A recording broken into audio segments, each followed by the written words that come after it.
Hello everyone, क्या हाल चाल लगता है? आप सब भी उसी क्लिफहैंगर में फंसे पड़े हो जो पूरा वॉल्यूम 1 छोड़ गया। आखिर वैकना ने विल को मारा क्यों नहीं, और अगर नहीं मारा तो क्यों छोड़ा? क्या यह सब एक चाल थी? और क्या वॉल्यूम 2 में विल बायर्स सबसे पावरफुल खिलाड़ी बन सकता है? आज उसी पर करेंगे सॉलिड ब्रेकडाउन और फ्यूचर थ्योरीज। तो वीडियो को लाइक कर दो और नए लोग सब्सक्राइब ठोक के जाना, क्योंकि अगले कुछ दिनों में ऐसे ब्रेकडाउन की आंधी आने वाली है। तो चलिए शुरू करते हैं।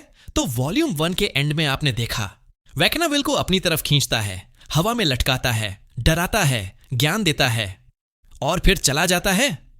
मतलब इतने लंबे बिल्डअप के बाद बस चुपचाप चला गया।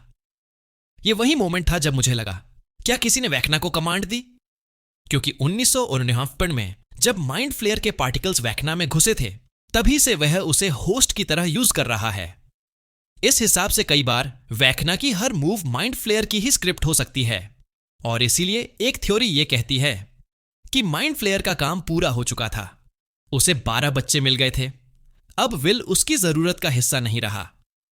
एंड दूसरी थ्योरी यह भी हो सकता है कि वैकना ने जानबूझकर विल को छोड़ा, क्योंकि शायद विल उसका पहला टेस्ट सब्जेक्ट था और अब वो चेक करना चाहता है कि क्या उसने जो सीड पार्टिकल्स विल के अंदर डाले थे, क्या वो एक्टिव हुए या नहीं। और हां, वॉल्यूम 1 के एंड में हमने देखा भी है कि विल की पावर अचानक उभरती है। उसकी आंखें व्हाइट हो जाती हैं। वो डेमोगॉर्गन्स को इमोशनली कनेक्ट करके रोक देता है। मतलब साफ है, वैकना ने विल को जानबूझकर छोड़ा ताकि विल के अंदर का माइंड फ्लेयर फ्रैगमेंट एक्टिवेट हो सके। एंड तीसरी थ्योरी यह भी हो सकती है कि वैकना और माइंड फ्लेयर दोनों ने विल को खोटा सिक्का समझ रखा था। वो हमेशा प्रोटेक्टेड था, हमेशा दूसरों की शेल्टर में रहता था, तो उनके लिए विल को मारना या यूज करना कोई जरूरी काम नहीं था।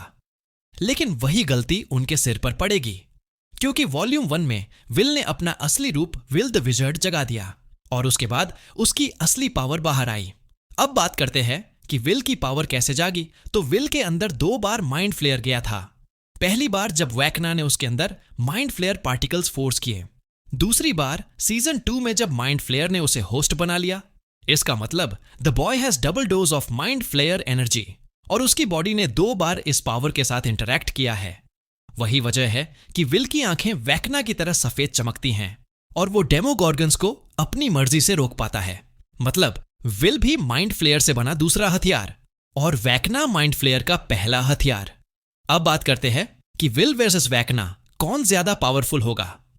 अगर देखा जाए तो वैकना के पास माइंड फ्लेयर के पार्टिकल्स और हेनरी की इनबिल्ट पावर, एंड विल के पास डबल माइंड फ्लेयर एक्सपोजर और कोई साइड इफेक्ट नहीं। तो इस बात की पूरी संभावना है कि वॉल्यूम 2 में विल वैकना को भी ओवरशैडो कर दे।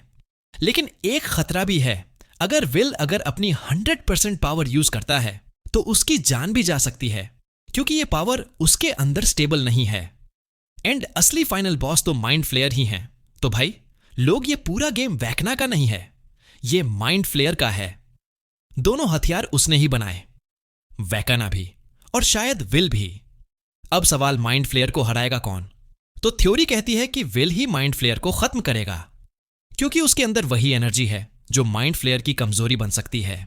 लेकिन यह जीत आएगी एक कीमत पर, शायद विल का बलिदान, क्योंकि माइंड फ्लेयर से जुड़े जितने भी लोग हैं, लास्ट बैटल में सभी की जान को खतरा रहेगा, जिसमें विल भी शामिल है। एंड बात करें फाइनल थ्योरी की, तो वॉल्यूम 2 में क्या होगा?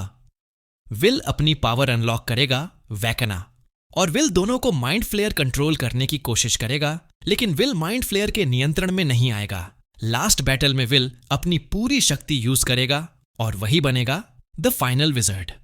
और हो सकता है वह दुनिया बचाते बचाते सैक्रिफाइस हो जाए।